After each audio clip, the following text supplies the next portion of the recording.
Hey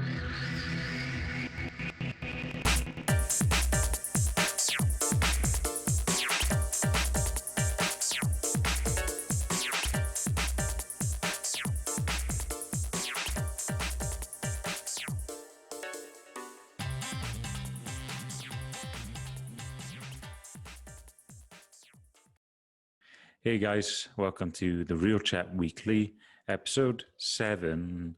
And today we're going to be talking about The Walking Dead. Now, The Walking Dead first broadcast 11 years ago on AMC, and I believe it was channel 5, I think it was broadcast in Britain the first time anyway, when it was first initially broadcast back then. Now, The Walking Dead has been quite a controversial show. I mean, it's fluctuated in terms of its quality, in my opinion, and Neil, I'm sure you agree as well. It's had its high points, it's had its low points. But let's just dive straight into it. Neil, when did you start watching the show? How did you get introduced to the show? Well, it's almost a similar story to like what I was telling you on the Game of Thrones episode. It was mainly just because at college, so many folk were talking about it. And, obviously I was like, I wasn't that, I knew off at school, a few folk watched at my school, but to be honest with you, I wasn't into horror at that point. Yeah.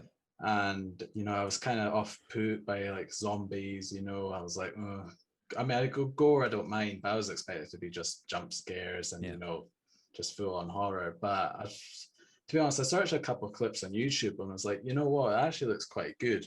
Yeah. So I checked out the first episode and really loved it. Andrew Lincoln and Lenny James were fantastic, and it wasn't what I was expecting at all, to be honest. It was much more a drama than a full-on horror, if you know what I mean. Yeah. Well, I think it's fair to say that in the early 2010s, the zombie genre was quite so oversaturated at the time, So yeah. I think probably a lot of people were thinking, "Oh, zombies! Here we go again." There was a lot of zombie-related games and films and things like that back then. So I think that maybe people were thinking, "Oh, well, this is based off of a graphic novel." Those who were familiar with the Walking Dead graphic novel or the comic book or however you want to call it, they probably were more enthused by this show. But yeah, it was created by Robert Kirkman. Yeah. And those who had not had any exposure to the graphic novel or the comic book, like myself and like... Yeah, I hadn't either, really. Yeah, so both of us went in blind.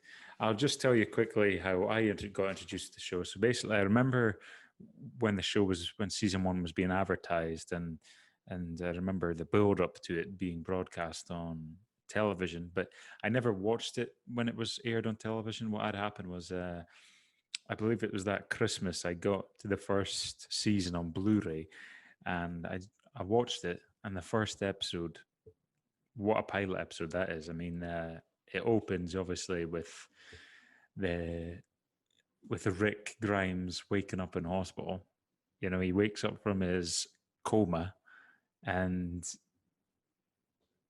all hell's... I think the opening scene's actually him on the street, and he's got like is it the gas canister or something, and that's when he meets the little girl. Is that the opening scene? Oh, sorry, yeah, Neil, yeah, absolutely. Sorry, yeah, the opening scene is when he's driving along in a cop car. He pulls in, you see wreckage, cars piled up, all sorts of carnage just went on. He's obviously running low on petrol, so he stops. He walks up with a jerry can to try and refill it. That's it, yeah. Yeah, and you're right. He hears footsteps. It's like the girl picks up the teddy bear, which isn't quite consistent to how the walkers, as they're called in the show, act later on. But no, that one was actually... because it was a cool scene. Yeah, that one was quite intelligent. Yeah. So yeah, the girl turns around, and the reveal is obviously the character. Rick Grimes never realizes this when he calls on her. He thinks she's just a girl, and then they reveal to the audience, wow, she's actually a zombie with her face torn off or something like that. Yeah, and he runs. It was a really cool opening scene. Yeah, it was really cool. And then obviously Rick shoots her dead, and that really set the dark tone for the show. So yeah, you're absolutely right, Neil, for correcting me. And then following that, it's after the credits got like the flashback before the outbreak, and it shows Yeah, it was like him with Shane in the car. yeah, and it shows you they respond to a police chase, and then Rick gets shot, and subsequently he's in the coma. A flash forward. Does it ever tell you how the time that he's in coma, or Probably. I don't think it was that long. Was it like 3 months, maybe? must have Or been maybe not something even like as that? long as Yeah, it that. might have been elaborated upon in the comic or Yeah, the because graphic Laurie novel. and Carl certainly thought he was dead. Yeah, exactly. So he wakes up, he wanders out at the hospital. He sees, it's quite evident from what he sees that something's happened, something horrible, and he's seeing corpses and absolutely fantastic first episode. You're introduced to Morgan, who Played by Lenny James. Lenny James, yeah, who is a character. He's like a recurring character. Would you say Yeah, aye. Well, he's in that first episode, and he's not seen again till I believe the season three? premiere of season 5. Oh wait, sorry, no, you're right. Season 3 and clear. Yeah, Um, halfway through season three. halfway Turns through, up, yeah, he's like got the household up and stuff like that. yeah. And it's gone a wee bit crazy at this point. So Frank Darabont, obviously, he directed the first season, I think. Yeah, I'm not sure if he directed every episode because I think they have different directors for Yeah, each yeah. episode. He certainly had a decision making authority. Yeah, he was like the showrunner. Yeah, showrunner, and obviously AMC as well. Frank Darabont, you had a lot of cast returning from previous Frank Darabont films, like the Jeffrey DeMunn from Shawshank Redemption and Green Mile, and I think he was in The Mist as well, possibly 1 or 2 hours. I'm yeah. not sure. See the film The Mist. Now that's a film that has quite a lot of actors that were in The Walking Dead. Yeah, Melissa McBride, Laurie Holden. Yeah, and also just a little throwaway character, Sam Witwer's in it as well. You know, the tank zombie. There's the zombie. Oh yeah, I remember you telling me about this. Yeah, yeah. But absolutely fantastic first episode. Sets a lot up, sets the tone of the show, and of course the episode ends with Rick being stuck in the tank. He thinks he's done for. He's about to shoot himself beneath the tank. He looks up, he sees a hatch in the tank's open. He goes into the tank. He accepts his fate, and then he hears a voice coming in over the radio, which is obviously, as you would soon to find out, that's audience favorite Glenn. And then the episode ends as it sort of crane shot pulls out of the tank and heaps of zombies and everything are around it. But yeah, absolutely an iconic scene. Absolutely fantastic pilot. And the first season in general, in my opinion, was really good. I mean, it was obvious that the budget for the first season was quite high because of the first few episodes were shot on location, I believe, in Atlanta, were they? Yeah, because they had the scene at the quarry. I think they're primarily based in Atlanta. Yeah. So Neo, are you in agreement the first season was quite high quality?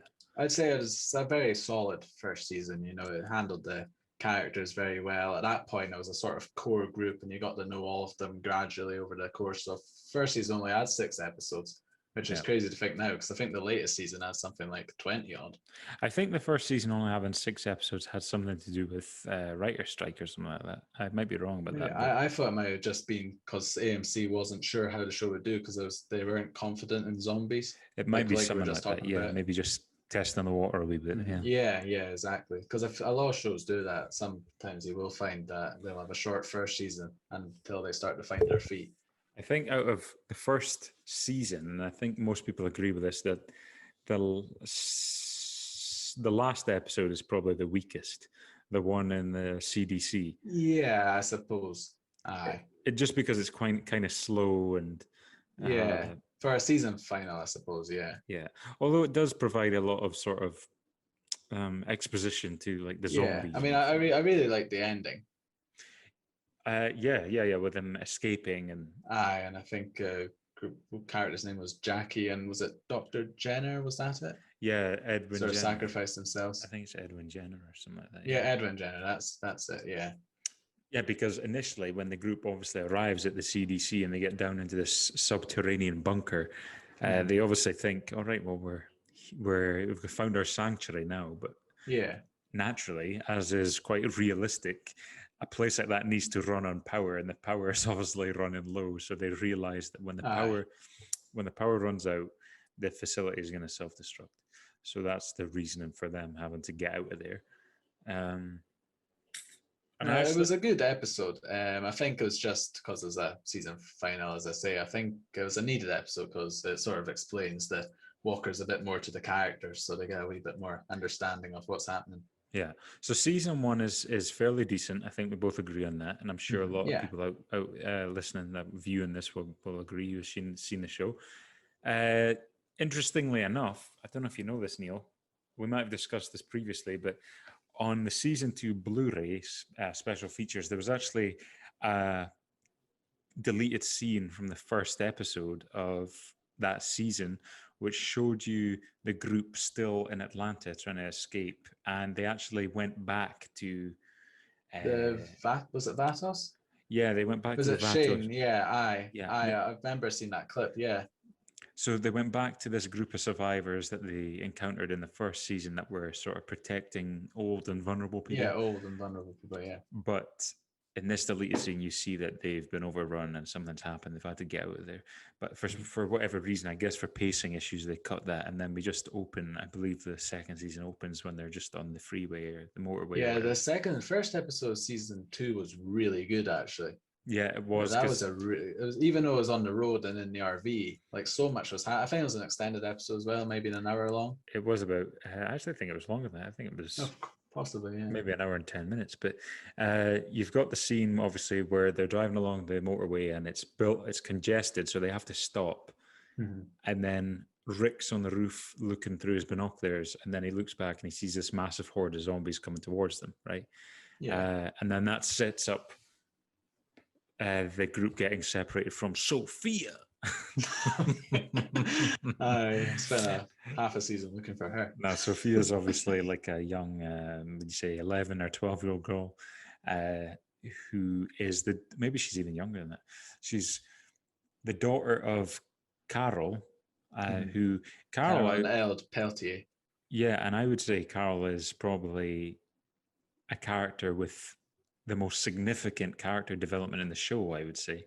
Certainly between seasons 1 and 5, I'd say. She goes a bit back and forth later on, but that's when it starts to get wobbly overall. Because obviously, season one, she's a shrinking violet. You know, she's very sort of conscientious. She's quite nervy, understandably, because her husband's a bastard. You know, he was beating her and everything. And Yeah. obviously, we were all happy to see him getting killed in the last season. But yeah, she is quite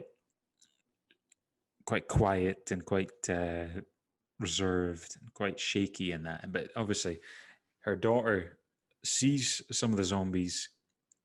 Or no, sorry. Her daughter and Rick are trying to get away from the zombies. Rick tells her to stay in this place in the forest. And for whatever reason, she gets spooked. She runs off when Rick's not there, and that sets up the entire like first half of the second season when the group. We'll cut to the chase in this one because it is quite a convoluted sort of story. Carl ends up getting shot accidentally by another survivor who's living on a nearby farm. They take Carl, who's on death's door, to the farm. They manage to save him, and then obviously the group sort of move in, live with the survivors at the farm, and then the rest of that half of the season they spend trying to find Sophia. Yeah, Herschel's farm, yeah. Herschel, yeah, that's the one. It And played by a late Scott Wilson, actually, another actor who's died in recent years, passed away in recent years. I know I was really sad when I seen that one because Herschel was was quite a good character. I thought. I mean, Yeah, but really, really good character. Sort of acted as the moral compass, especially in seasons 3 and 4. especially with Rick, like I would go so Yeah. far as to say he was almost like a father figure to Rick. You know. Yeah, no, definitely a good shout. But anyway, you start to see the strain on Rick and Shane's relationship that was first sort of, it was kind of touched upon in the first season ever so lightly. Like obviously it's shown in the first season that Shane's been having an affair with Rick's wife, Laurie, because obviously she thought he was dead. When it turns out that Rick's not dead and he comes back in the first season, Laurie's obviously feels terrible. Shane's kind of mixed feelings. He's happy to see his best friend, but at the same time, what does this mean for him and Laurie's? I mean, it's over. And there's that really sort of chilling, sort of unsettling scene, I think, anyway, in the first season when Rick and Shane and Dale are out in the woods. Oh, in the woods, yeah. And then Shane's aiming his gun. He sees Rick in the distance and he holds Rick in his sights as though he's about to shoot. And then Dale spots him and gives him the Dale eyes. You know those. Yeah, that face he does. That Dale became, face, whatever it's called. Yeah. That became a meme. Yeah. So anyway, you see that the tension is starting to build between Rick and Shane. They're arguing more often. They're starting to disagree more often, and in particular, the Sophia situation kind of exacerbates that a wee bit because Shane is very much sort of in the mindset that it's going on a few days now since Sophia's been missing, and obviously in a world that doesn't have zombies, I believe he makes mention to that the policy is that after 48 hours they're looking for a body or something like that. But in a zombie and apocalypse torn world, obviously that sort of estimated time would be drastically reduced. So he thinks they should just cut their losses, accept that Sophia's gone, and just focus on keeping the group alive. But Rick, he's another one that goes through a sort of character. Obviously, he goes through a character arc because he's a main character, but his character evolution is very interesting because in season 1 and 2 in particular, he's very much in the mindset of we got to stick together. He's like, we don't kill the living. He's very much like trying to stick to, what I would put this his moral code. Yeah, I would put it this way. He's still trying to be a police officer in the apocalypse, which you can't be because, in apocalypse, obviously, I mean, it's all well and good saying this, but in apocalypse, you can't afford to live by the rules of a normal police officer with a code. And then sometimes you just have to sort of get your hands dirty to stay alive, I would imagine, Yeah, exactly. So anyway, spoilers, obviously, but there's going to be spoilers throughout, so... Yeah. We can't really talk about Walking Dead about it, to be honest. Exactly. Sophia turns out that Sophia's... Oh, sorry, I just skipped over something that's also crucial for Shane's character development. Shane and Otis go to a nearby hospital to get some medical supplies and machinery equipment to help save Carl. To help save Carl's recovery. And crucial moment in Shane's sort of decline into madness, would you say? I don't know, madness is the word, but ruthlessness. Yeah, sort of just losing his humanity a wee bit. Losing his humanity, starting to become someone that the group and certainly Rick isn't familiar with. So Shane and Otis are they're trying to get away from zombies. They're obviously going to be killed. So Shane makes the decision to sacrifice Otis without even asking him, and Otis is killed in a horrific way. He just shoots him in the leg and just leaves him. He's killed in a horrific way. Shane goes back to the farm. It's obvious to the rest of the group that something's happened, but Shane's kind of being closed up about it, and he shaves his head. And that physical transformation he goes through of shaving his head, it also represents his sort of transformation as a character. He's no longer this sort of good guy anymore. He's got like that scene where he's looking at himself in the mirror. Yeah, he realizes that he's a different person now, and that person that he was before the apocalypse is gone. So it turns out Sophia's been dead all along. She was locked in the barn. We're not going to recap the whole season because if you're watching this, the assumption is that you've seen it, so you'll remember. But overall, just a quick rundown. Yeah, absolutely. Overall, season 2 was actually quite poorly received, I believe. Yeah, I mean, which is strange because I actually enjoyed it.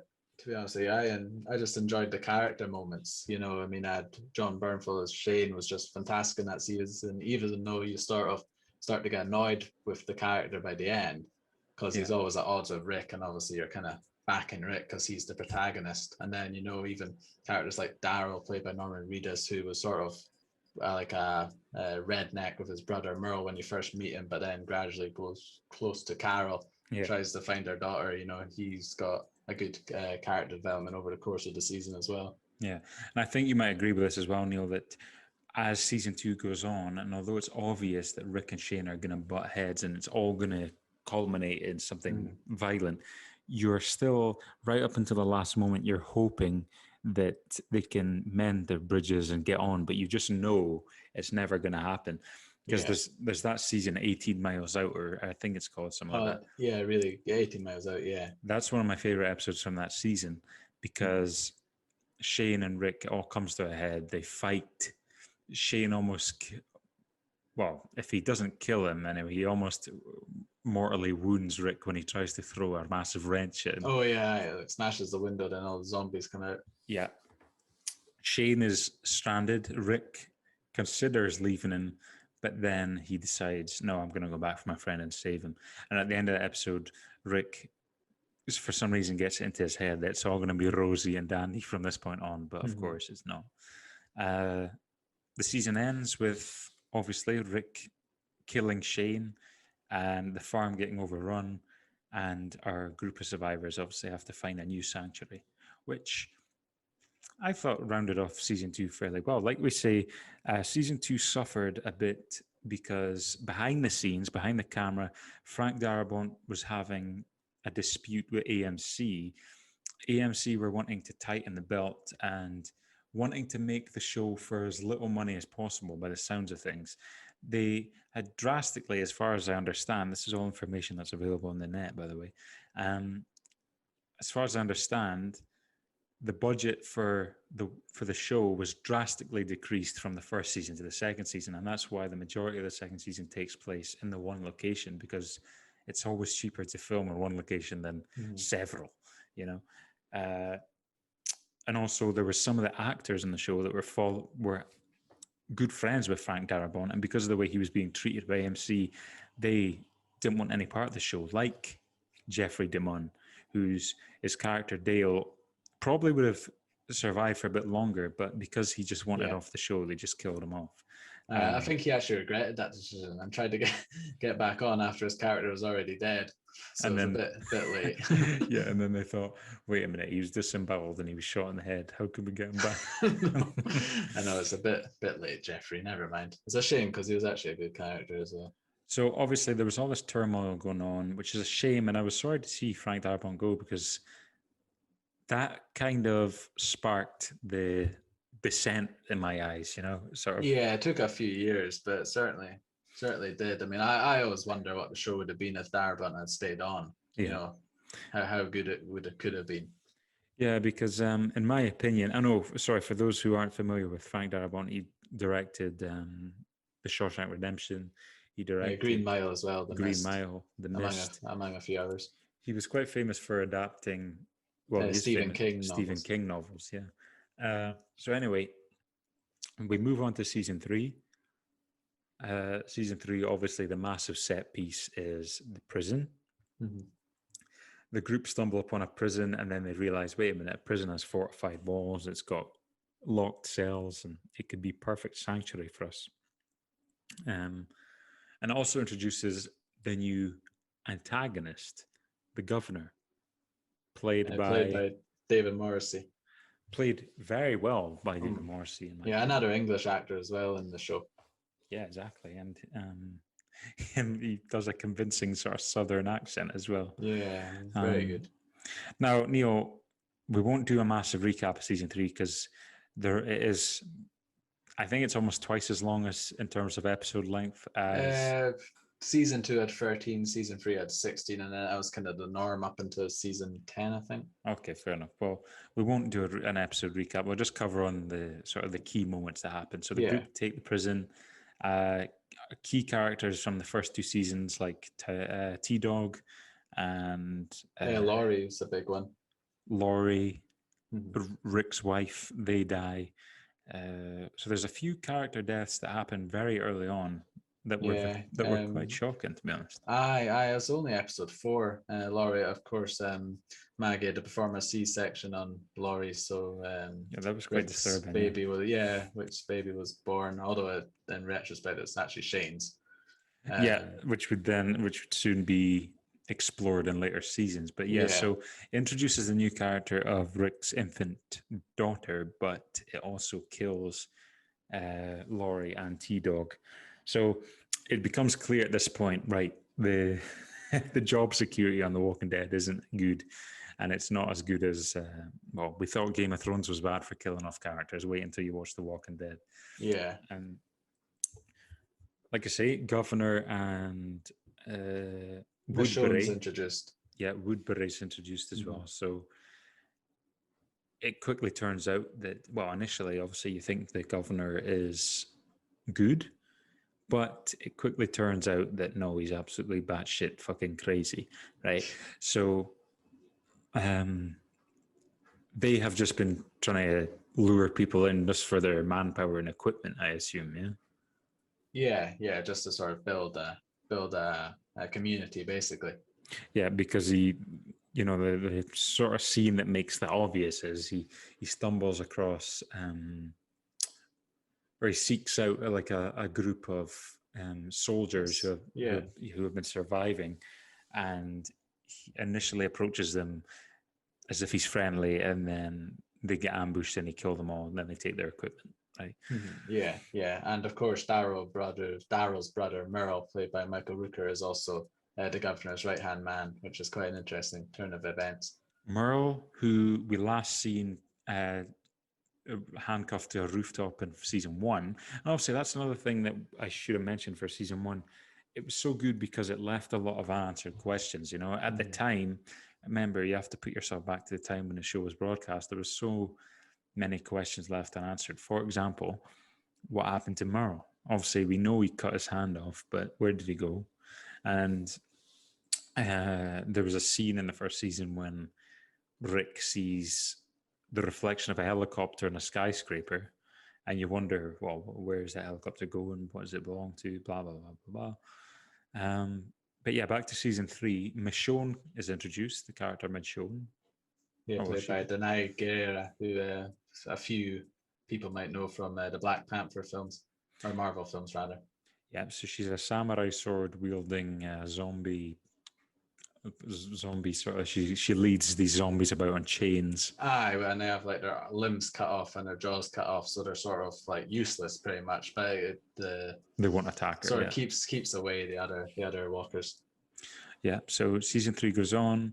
As it progresses, the group sort of gets into conflict and gets into arguments with the Woodbury group. The governor tries to move in on the prison because he wants the prison for his community. Is that right? Aye. Or I think he just finds them a nuisance and just wants them gone. Wants them gone. One thing leads to another. Rick is sort of loses his shit when he finds out that his wife's dead. He starts to lose a bit of that sort of good guy humanity thing. He like hallucinates her, and I think hears voices over the radio or something like that. Yeah. So Neil, just for the sake of time, I'm going to fast forward a wee bit. Season 3, yay or nay? Did you enjoy it? Or I did. I think the introduction of the governor, like we mentioned, was really good. An interesting villain.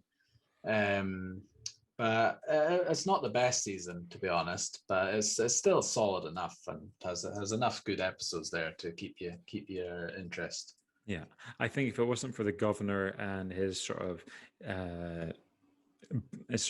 battle of wits and his sort of sizing up against Rick, then I don't think I would have enjoyed it as much. I think the governor. No. I think the governor really sold that season as well.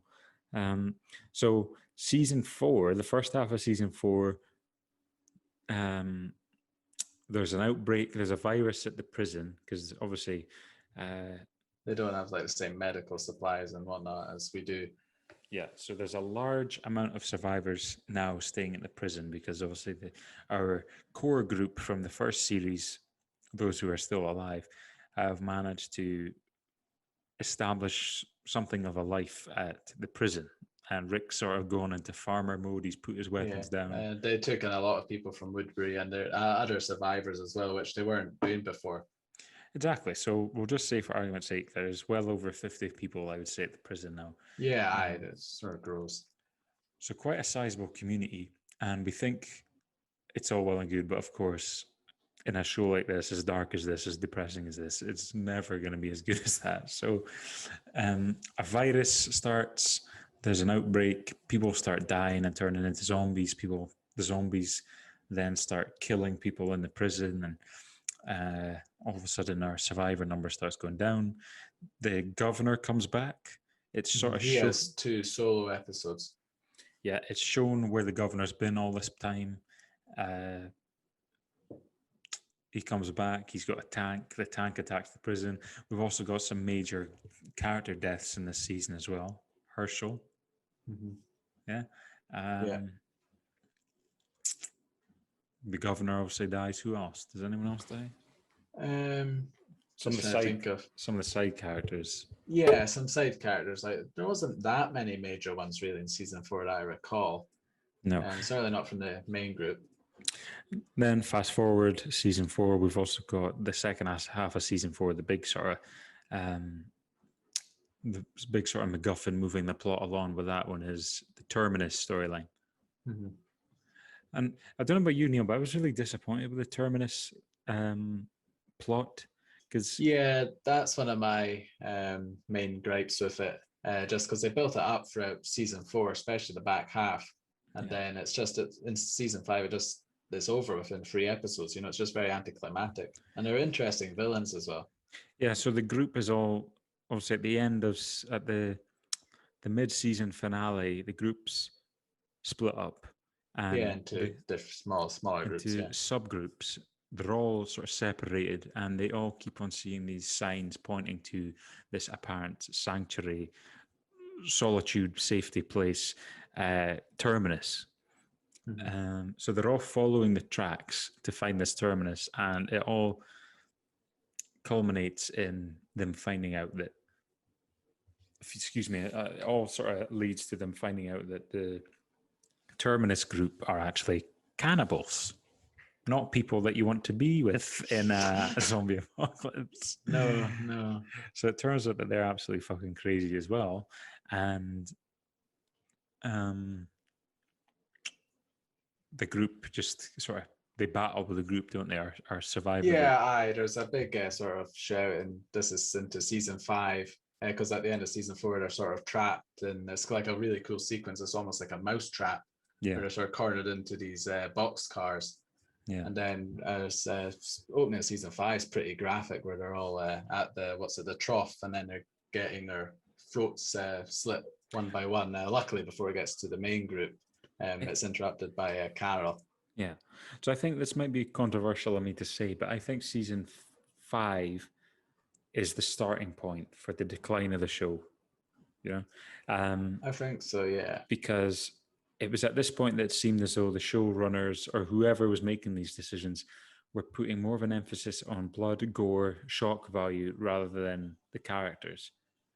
Yeah, absolutely. See, if you go back to season 1 and 2 in particular, there's not, yes, it's violent, and yes, there are moments that make you go, oh my God, but it's not really that gory or that graphic. It's not, and even if there is, it's very spaced out, Yeah, it's almost, because my problem is with The Walking Dead, the latter half of the show, the latter half of the show's sort of lifespan, was that it was so violent and there were so many characters getting killed left, right, and center that you sort of became desensitized to it, and you stopped reacting to it in a way that you would back in the earlier seasons, because major character deaths were quite far between, and when they did happen, it took you off guard.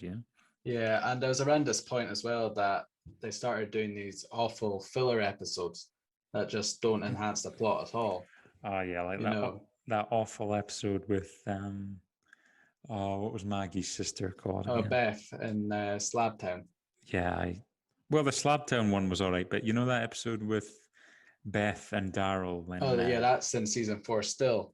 That's the first episode of Walking Dead I didn't like, and then there was a few. That's when they started coming more current. Yeah, see the Slabtown story arc with obviously they're at a hospital, and the hospital is sort of run by these sadistic police officers. Um, I thought it was okay, but It I could, wasn't bad, but I felt like it kind of sacrificed the Terminus villains who only got like 3 episodes, and they seemed like really cool, and they yeah, were built up well, cool in the sort of villain sense, and they're kind of built up for, as we were saying, the back half of season 4, and then they yeah. just did away with them, and then suddenly there's these new villains that, it's kind of like, It they've seemed very not. rushed. Yeah, It did, yeah, yeah, and I didn't think they were great villains, to be honest. I think, was it Dawn was the sort of chief there.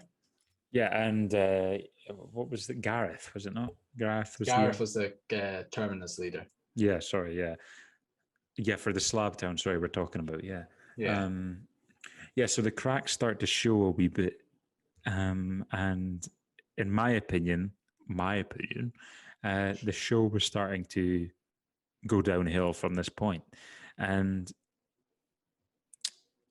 you're right. I think a show suffers when.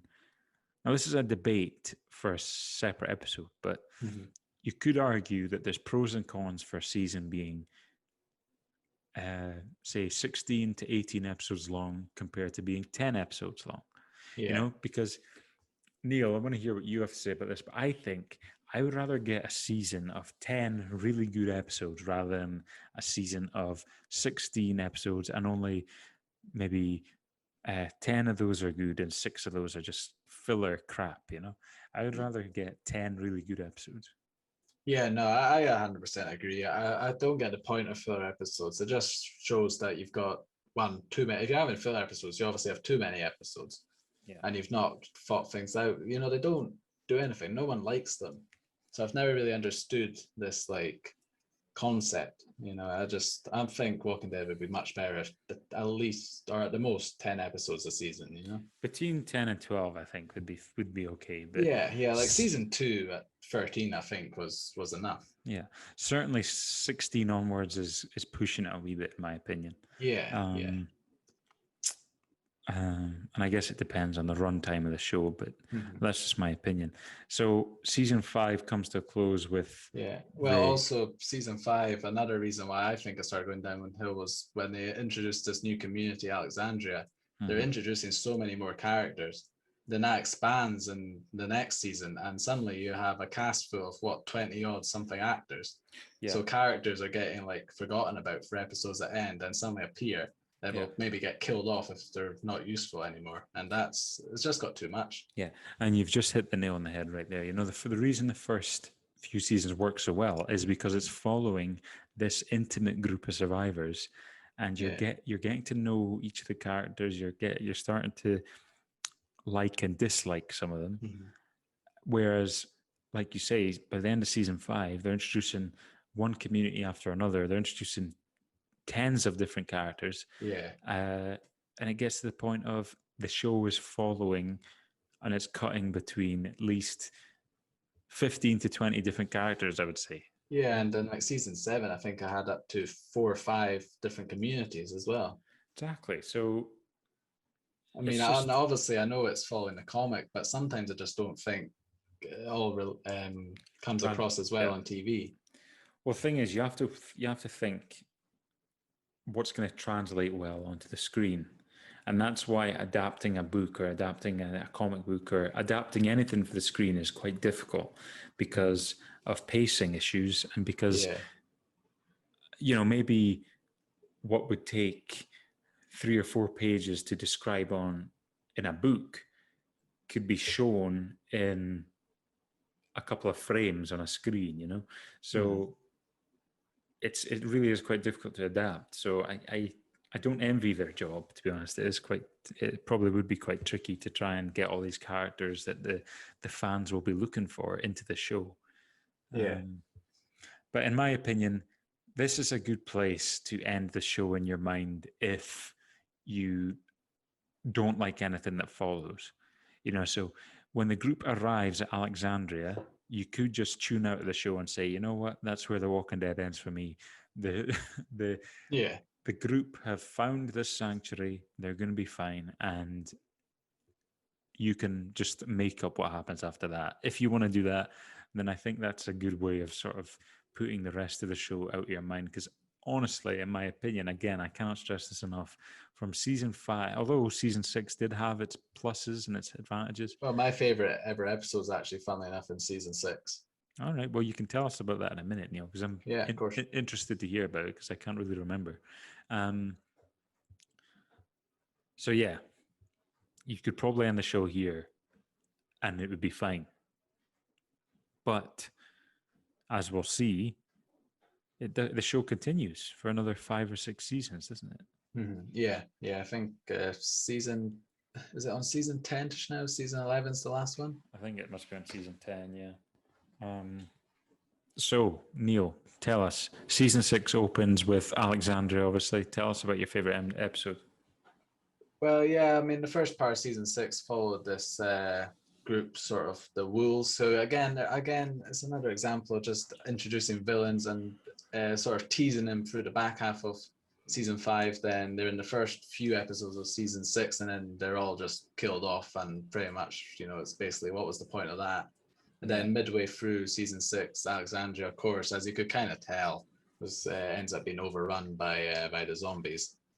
But my favorite episode's the mid-season premiere, episode 9, No Way Out. Okay, and which one happens? What happens in that one again? That's the one where, so basically the zombies have invaded Alexandria. Everyone sort of barricaded themselves and all my stuff. Rick, Carl, and Andersons, who are this sort of family. Rick sort of has a wee thing with the mother, Jessie. And then there's Ron and Sam, I think, are the annoying kids. and, they're kind of covered in like guts to sort of blend in with the zombies and remain undetected.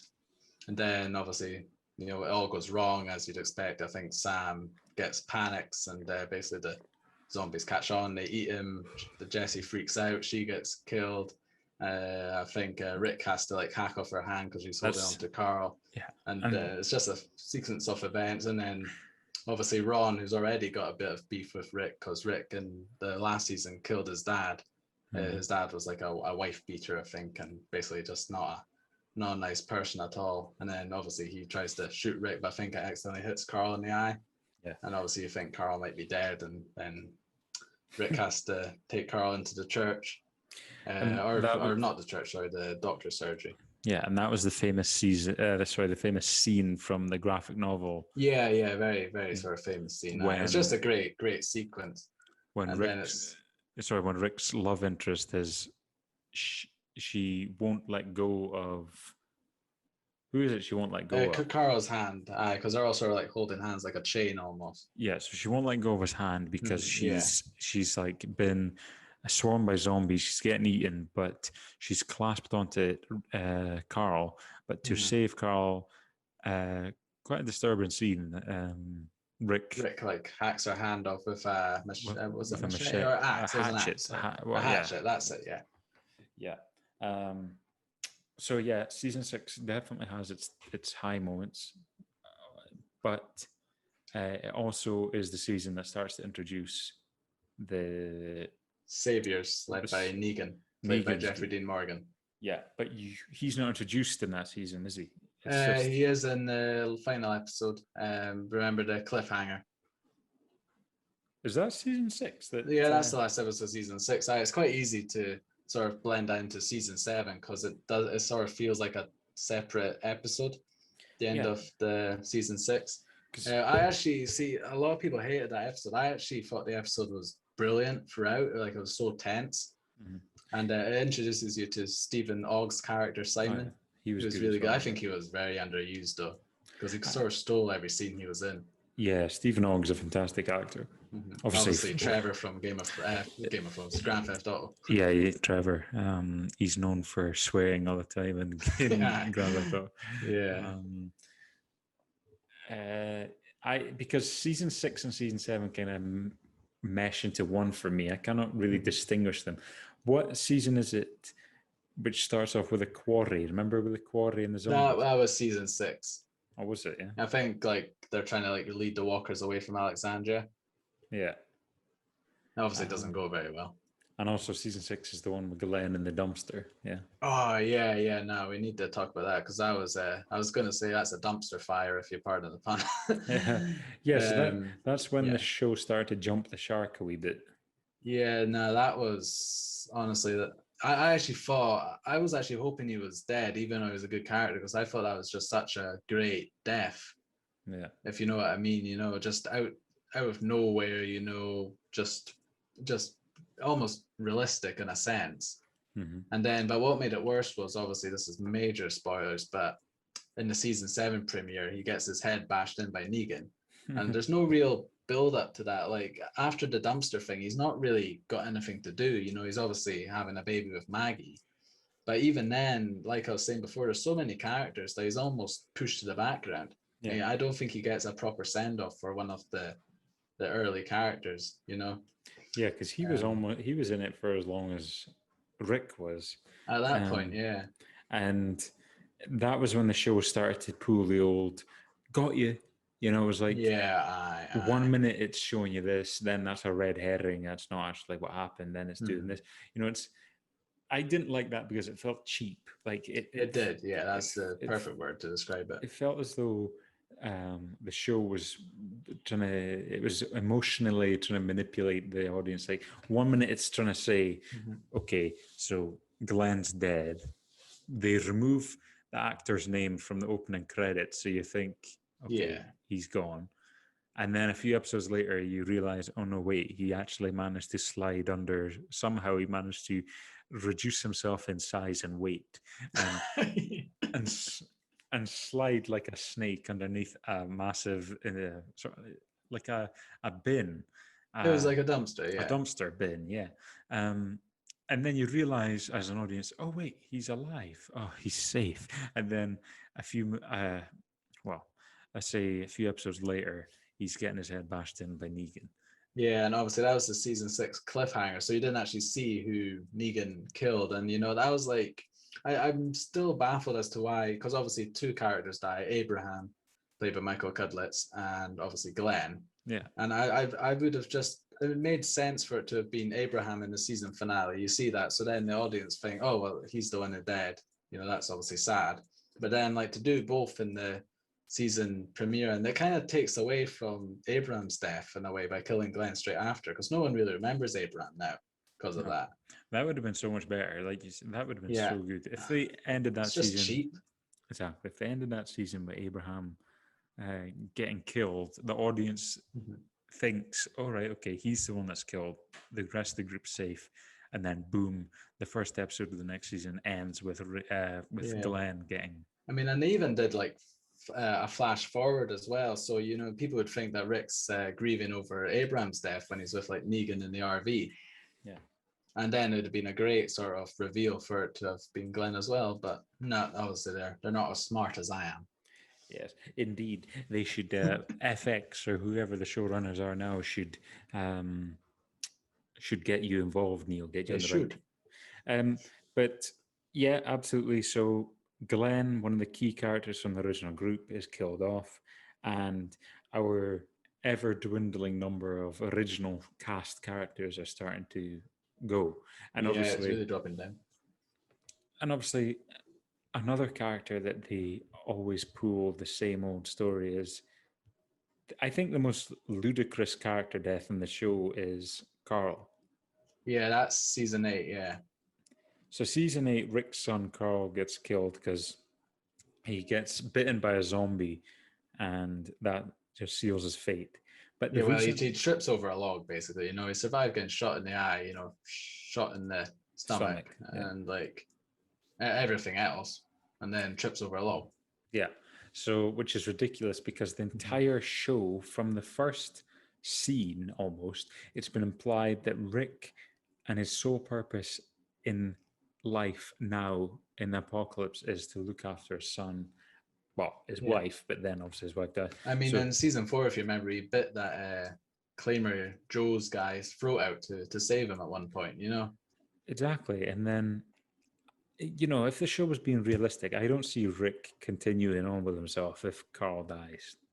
No, it's But yeah. Rick That does. was the last straw for me. I carried on to the end of season 8, but that's when I stopped watching altogether. It just even though Carl wasn't everyone's favorite character, you kind of understand. I thought a few people were harsh on him, to be honest with you. He didn't bother me as much. Yeah. He had some good episodes, in fairness, Yeah. but Well, he's integral to the show, and you can't deny that. no, absolutely. Like I said, he was one of the main motivations for the character of Rick. Yeah, and I Rick. think that was the catalyst to Andrew Lincoln leaving. I know he probably wanted to be with his family as well back in the UK, but he because Andrew Lincoln said himself that Rick's main motivation, sole motivation, was to make sure Carl was safe. Yeah, And then that was gone, and the show really suffered for it, in my opinion. yeah, exactly. And like I say, at that point, after Carl was gone, the original group was down to about 3 or 4 people from the first season. Yeah, it would have just been 4, I think. It was Rick, Daryl, Carol, and Michonne. no, maybe it was just 3. Because Michonne came in 3rd season. Maggie was season 2. Oh yeah, of course. So yeah, just 3. And I'll be honest with you, folks, and I'll be honest with you, Neil. I think you know this already. I dropped off the show from that point. As soon as I seen Carl get killed, that was such a sort of a shocker moment. Not a shocker moment, but such a oh my god moment. I just can't believe that they've done this. Because I don't think they killed him off in the graphic novel. No, he survived to the very end in the graphic novel. So that was enough of a deal breaker for me that I kind of sort of fizzled out with the show. My interest sort of dwindled at that point. Yeah, I remember watching behind the scenes, and even like the producers and writers were saying, this is Carl's story as much as Rick's. Yeah. So it really just didn't make sense. So I never watched the rest of season 8, and I never watched. I finished season 8. It wasn't great. Okay. Season 8 is definitely the weakest by far for me. Right. Well, I never watched the rest of that season, and obviously I never watched 9, 10, and I probably won't. I've not watched 9, 10, or 11. I suppose 11 is not broadcast yet. But yeah. Will I go back and watch them? Perhaps, but it's one of those things. I'm just thinking, for me, because it's ending. Because I always said if it was going to go on for another 10 seasons, I probably won't bother. But the fact, I watched as far up as end of season 8. So if I just watched the last 3 seasons, and to be honest with you, I have heard there is an improvement because the showrunner's changed. It's Angela Kang now, took over from Scott Gimple. Yeah. I don't think it's as good as it was, but it's still, I think they did manage to improve it a wee bit. So would you ever go back and watch it from the first episode to the last episode? I think so, but I may just skip season 8, to be honest with you. I don't think I could watch that again. I mean, I remember Walking Dead, I think, was on Sunday nights in America, and I used to watch first thing Monday morning before uni, college, whatever. Yeah. Just to avoid spoilers, because we're in the day and age where you go on Facebook and the post will be shocker, Walking Dead death last night, blah blah blah. Yeah. And I used to love watching the episodes, just because they're so tense. Some of them you didn't, especially for the season finale, you didn't know who was going to die. If anyone could die at any moment. Yeah. And season 8 just completely lost that. It just got daft, and I don't know if you remember, but they brought the character from the first season back, Morales. He was like a savior, and that was pure fan service. It didn't make sense at all, because he and his family were going in the opposite direction, because obviously where they are now in Walking Dead, I think, is Virginia, and he and his family are going to Birmingham, and the other way. And the fact they become a savior, and that was just it's just unbelievable. It just felt as though they were desperate just to tie up that loose end. Yeah, I think it was just because there's a meme out bring back Morales, and no one was really being serious about it. Yeah. So I think, it's just stupid. To answer my own question, I think I will go back and watch the show again, but it's one of those things where Walking Dead is one of those shows where if you know the course the show takes, and if you know when and how key characters die, it really affects your enthusiasm for going back and watching it. Yeah. I know it's wrong of me to say this because it's not really a good attitude to have, and I admit it and I hold my hands up and say I know it. But how can I go back and watch season one and see Rick trying to find his wife and son and all these characters and Glenn and Maggie and everything? How can I go Yeah. back and enjoy that knowing that Glenn's going to end up getting his brains bashed in? It's I one of those know, I things. know. I think I will go back and watch it from the start again because it was really good, and you just have to accept the way it turned out, just for what it is, basically. Yeah, and like we say, every show has its high points and its low points, regardless of what show it is. Yeah. Yeah. Nah, the quality just dipped quite, Mm. just all of a sudden. It was going pretty smoothly for a while, and then it just dropped off basically. Mm-hmm. Mm-hmm.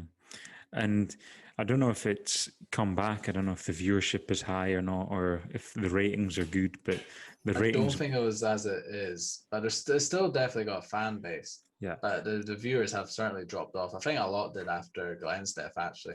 I think that turned a lot of people off the show, and then the ratings started to plummet a wee bit. And then I think that's when the makers, sort of the showrunners, realized, oh wait a minute, we don't know if the show can go on for another 10 seasons because maybe there won't be an audience. Yeah. Because I think there was one point they were talking about doing it to like season 20 and that. And it's Yeah, just like, that's ridiculous. it's exhausting.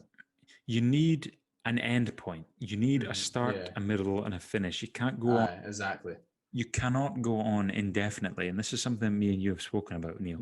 But if you think on all the greatest shows in TV history, and in my opinion, they're like, well, modern TV history, like Sopranos, Breaking Bad, what else, Neil? I'll say Boardwalk Empire, The Wire. Well, yeah, Wire as well, yeah. A lot of these shows are on average between 5 and 7 seasons long. Yeah. And I would say that's a perfect length, not To tell the story, yeah. not like 10, 11, 12 seasons or 20 seasons if that was with the original planning. Aye. Yeah, I just don't. People just get bored. Yeah, I mean, there's got to be a goal in mind, and if the formula and the blueprint of the show is becoming so obvious and so clear that it follows the same formula, each season starts with the group in a place. They have to move on for whatever reason. Yeah. They find a place and they have to either fight a group or defend it, or they have to save a character. That's all. That's the formula the show follows each season. Yeah. Aye. And it gets tedious, which is a shame because the show started off really strong. Oh yeah, they're very strong first few seasons. And yes, although the show started to decline, it picked up again around season 6. Yeah, Just like certainly a few episodes, but again, it still had those filler. Yeah. And then unfortunately the show continued a wee bit to decline, and season 7s and 8s were I just don't know what went wrong. I don't know. I think it's just run poorly, basically. Yeah.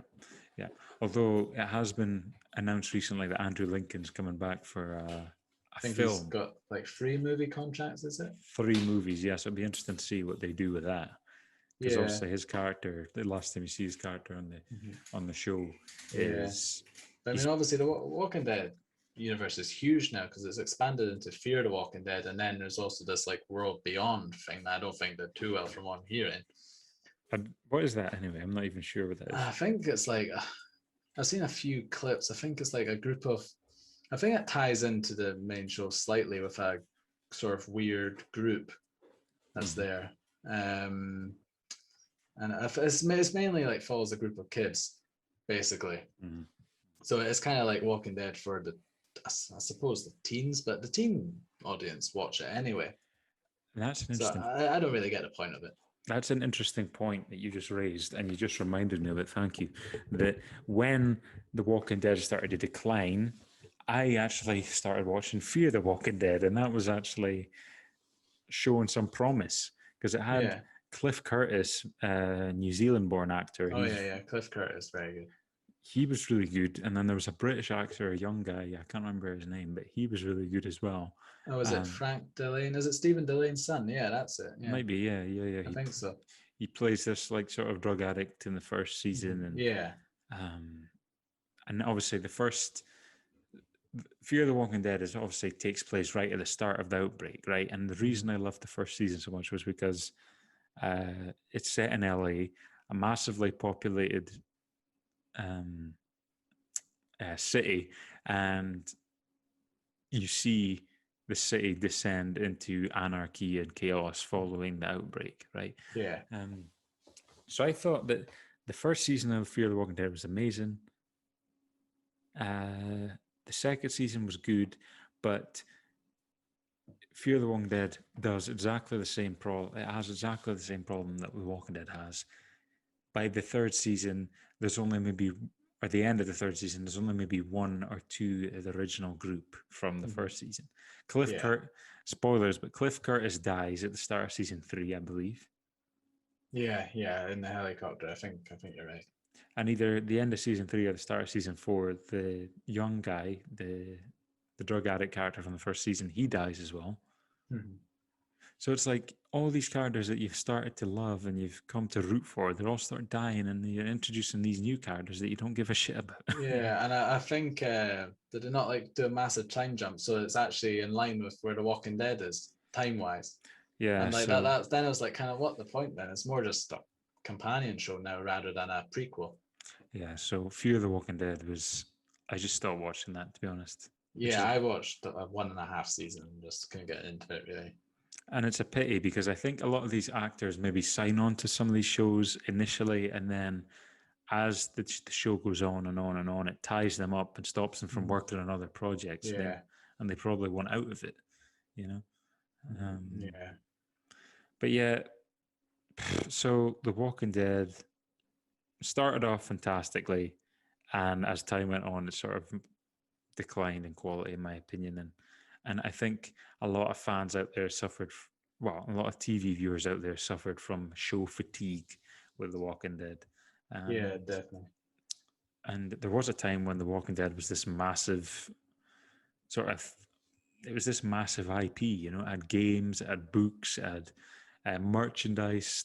You know, you go into your shops, you see Walking Dead T-shirts, Walking Dead mugs. Yeah, no, it's massive. You know, and at the height of its popularity, it was like as big as, well, I don't know if it was as big as Game of Thrones, but it was certainly close to being as big as that. And it's a pity because, like I say, people, as time went on and the show continued and continued and lingered, much like the zombies themselves. Yeah, I know. Just People wants them start, to die. yeah, people seem to think, you know what, when is this going to end? When is it going to end? Because we're sick of it now. You know? Yeah. I mean, So, there's very few shows that I actually stopped watching. If I've dedicated, 8 seasons worth, generally I'll keep watching it. But really, Walking Dead's probably one of the only ones. Doctor Who, maybe another one that I've spent a lot of seasons watching and then just gave up on it. Just same story with Walking Dead, just sort of declined. yeah. One point I want to bring up about Walking Dead as one of the big issues is I can't see what the end game is for it. Like, because in season 1, the end game is kind of like finding a community where they can be safe, and they found that in season 5, like we mentioned, and then the story just continues. So now what is the end game? Because the walkers are been around for ages and they just don't seem to be going anywhere. I know, So because by the show's you know, logic, mhm. there's a finite amount of people that the virus can affect. So if we're thinking about it logically, as the show goes on, and there's obviously years past at this point, the zombies would deteriorate so badly they wouldn't be able to move. But No, they just there's, be skeletons more or less. yeah, but there's still many popping up around, you know. Mm-hmm. Um, so yeah, I agree with you. What is the end game for the show? You know, because the whole like, oh, Rick wakes up and it's all a bad dream or something like that. Yeah. Although fans would hate that. Oh no, no. See if they did that, that'd be a right kick in the teeth. That would be, although it would be one of the possible endings. One of the Such a risky one. one of the possible endings could be they find a cure. Yeah. and the show ends on a sort of hopeful note. One possible ending could be the group gets onto a boat and sails away to a different country or something like that. Because yeah, it's never actually explained. Well, I suppose there is a throwaway line when Edwin Jenner in the first season says the longest to hold out was France or something like that. Yeah. You're right. It was France. So if you were to ignore that statement, then you could say, well, is it just the US that this is happening, or is it all over the world? You know, Yeah. there must be somewhere that's safe. So, or the show could be as bleak as it could ever be, and everyone just dies. Yeah. Yeah. Personally, I think it's just going to end that, you know, they're just living in Alexandria, wherever, just, you know, without much bother, just sort of happy families, something like that. Can't see it being Yeah. Well, what they should anything other than that. they should end it with a crane shot over the community. Everyone sort of doing their work, farming and everything. There's guards walking on the walls, but you can see the zombies sort of dead on the ground as though they're starting to die from just exposure and stuff like that. Yeah. And there's a voiceover by Rick Grimes saying, "And we found a cure." I know he doesn't sound anything like that, but you could be like, "And we stuck together. And that's how we survived The Walking Dead." And then it cuts to black. And then that's it. No. Or it could go along the same line as Sopranos, where Rick is in his community and he's just doing something, and then he looks up. You see him looking at something, and then it just cuts to black. Because that's literally how The Sopranos ended. Yeah, no, I don't know how they're going to do the ending. To be honest with you, I don't think it'll be that spectacular. To be honest with you, I can't see it being that. We are the Walking Dead. Remember, wasn't that a line from the show? That was a line in season 5, yeah. And then Daryl's like, "We ain't them." Yeah, but grungy voice. Oh well, I mean, just to sort of summarize things, The Walking Dead certainly made its mark. You know, love it or hate it, it certainly made its mark on television history. Yeah, Yeah, absolutely. and it spawned a lot and influenced a lot of different things, like zombie related stuff, and inspired spoof related films, and you know, obviously it launched the careers of a lot of these actors. And Andrew Lincoln, who's now a household name, when he started in The Walking Dead. Although it's pretty criminal that he wasn't nominated for an Emmy during all his years. I know, it's weird, is it? Because some of his acting was out of this world, really. Because although he was known for Teachers, I think he was in Teachers. Yeah. And then I believe he was also in a show called Generation Kill. All right. That was about the war in Iraq, I believe. The first war in Iraq. I think he was in that anyway. But yeah, it kind of launched him, and it also launched, well, not launched, but it boosted Norman Reedus's. Yeah, massively. He became a fan favorite pretty quickly. Yeah. So absolutely, it is a significant show, and although it is coming to an end, I mean, like we said earlier, it has been announced in recent times, as of the recording of this episode, that as of May 2021, that there are going to be at least 3 feature-length films starring Andrew Lincoln that are going to be like spin-offs of the show, right? Yeah, I think so. I'm not quite sure what format they're going to take. That's kind of all under wraps at the minute. But hopefully it'll be good. I'll seeing as he's going to be in it, I'll probably check them out. Yeah. But anyway, Neil, any concluding thoughts of your own, or? Yeah, just pretty much what you were saying. You know, just a typical show. Started off great and then just petered out really towards the end, which is a real shame because, you know, I've got seasons 1 to 7 on box set, you know, and I like you know, will I go back and watch them? I think I will, you know, because some of the stuff in the earlier seasons was quality, and, you know, Yeah, it doesn't have the ending you'd like, but unfortunately, that's the same case with a lot of shows these days. Yeah, well, it's impossible to please everyone. So Yeah, I'm exactly. sure there will be some people. Well, there'll be a lot of people out there who still love the show, and if they've Oh, loved, absolutely, yeah. and if they've loved the show from start to finish, fantastic. And I'm yeah, more happy for power them. to them, Yeah, to be honest with you. exactly. So anyway, folks, thank you for listening. As always, this has been the Real Chat Weekly. Be sure to tune in for our next episode. But in the meantime, remember, this ain't a democracy anymore. We got to stick together. No, I'm joking, folks. But anyway, take care, guys. Thanks for listening. Thank you, Neil. No worries at all. Okay. Bye, guys.